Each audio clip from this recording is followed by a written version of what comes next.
আপনি যে ভদ্র, আপনার ভিতরে যে কিছু আছে, এটা প্রমাণের জন্য 3টা জায়গায় চুপ থাকতে হবে।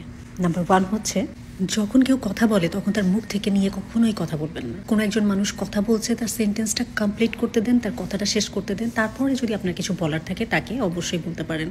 কিন্তু আমাদের অনেকেই আছে কথা সেন্টেন্স শেষ করতে দেয় না, মুখ থেকে টেনে নিয়ে কথা বলা শুরু করে দেয়। এই কাজ করবেন না, এটা ভীষণ অভদ্রতা।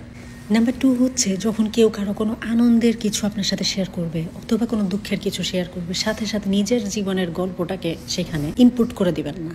আমারও তো এই হয়েছিল, আমারও তো সেই হয়েছিল, আমার ছেলেও তো ফার্স্ট ক্লাস পাইছে, আমার ছেলেও তো বিদেশ থাকে, আমার মেয়েরও এই আছে সেই আছে।